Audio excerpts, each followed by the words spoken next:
It takes my father nearly 2 hours to mow his entire lawn. Over the course of an entire year, he's spending well over an entire day manually cutting grass. With that in mind, today I'm bringing over a robotic lawnmower to figure out 3 things. First, is this robot good enough at mowing lawns to replace the need for my dad to do it himself? Second, can you really trust a robot equipped with razor-sharp spinning blades to roam your yard unattended? And finally, is it realistic to spend thousands of dollars on this over other mowing options? Well, today, let's find out. This is the Navimo X350 from Segway. The X350 is one of the higher-end models of the X3 series, claiming it can mow lawns that are as large as an acre and a half. For setup, there's basically 3 main components. The base station, which charges the mower and serves as its home, an antenna, which provides the mower's personal GPS system so it knows exactly where it is down to the centimeter at all times, and finally, the mower itself. I'll dive into the nitty-gritty about how this antenna tech actually works, since it is quite interesting, but first we need to face the biggest challenge by far with this mower: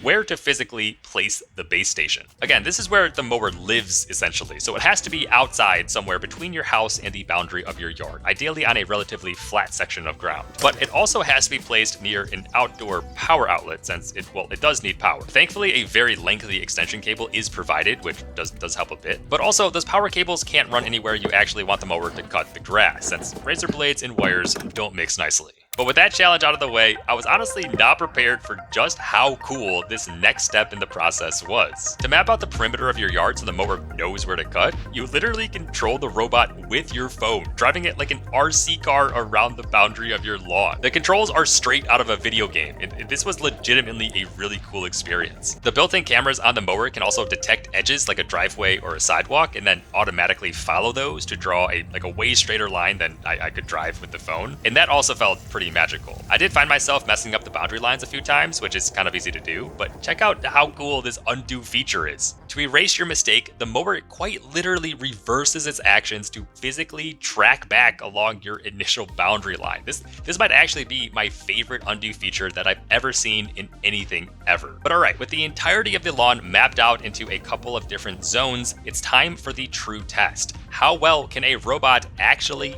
mow this lawn? Well, one way to find out.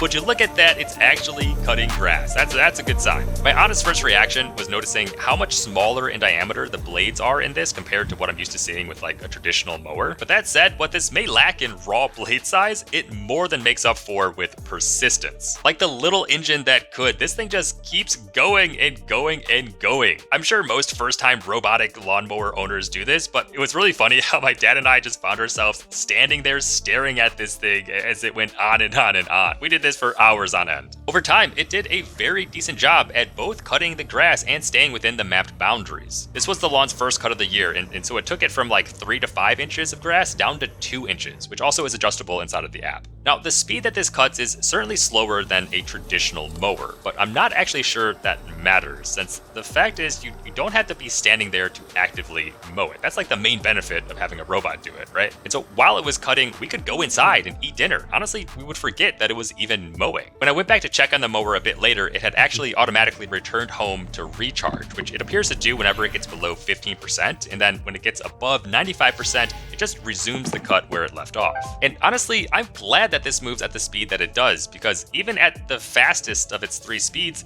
this thing is so unthreatening, which is not something that I thought I'd be saying about a robot equipped with razor-sharp spinning blades. I even found myself comfortable enough to let my dog play in the yard while this is actively mowing the grass because, well, thanks to its built-in object and animal detection, this thing generously avoids Deuce the dog here even more so than like some of the neighborhood squirrels. And honestly, he does not seem overtly concerned about the presence of this lawnmower as well. But on the topic of object detection, I do want to quickly cover the actual technology that enables this to do what it does. For moving around the lawn itself, this utilizes a global navigation satellite system. Basically, it uses GPS, but that only affords 2 to 4 meter accuracy. So what Navimo developed on top of that is what they call an EFLS, an exact fusion location system, which essentially effectively takes the GPS signals and adjusts them for things like atmospheric interference and clock inaccuracies, which results in a centimeter level location accuracy anywhere within your lawn. That's basically what this antenna piece is doing and why it's so important to the setup. On top of that, the multi-camera setup on board allows for a 300-degree field of vision to aid in detecting edges like during the setup. It also allows for fallback location detection and finally object detection as well, which turns out to be pretty important for a robo lawnmower. I tested out this object detection with a handful of objects in addition to my actual dog, and the mower avoided each and every one of them, and would even go back to check to see if the objects had been moved in order to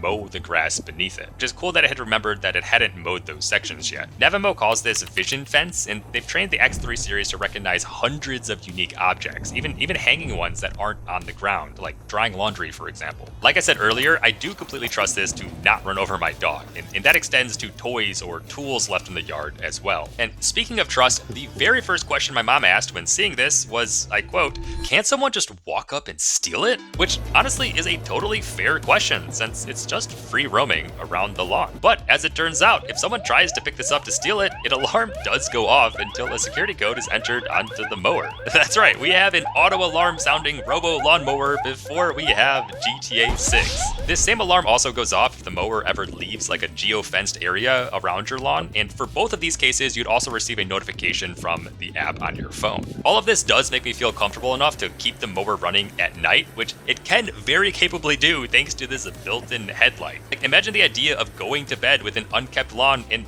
waking up to a freshly cut one. That's a wild thought, but also just another one of the conveniences that robotic lawnmowers enable, apparently. And you might think that running this Navimo at night would be super disruptive to neighbors or the wildlife, but this thing is so quiet, I don't think there's any chance that noise would be an issue. Like I said, there's a few different mowing modes, one of them being a quiet mode, which cuts a bit slower and is a bit quieter, but even at the loudest noise level under the efficient cutting mode, it's super quiet.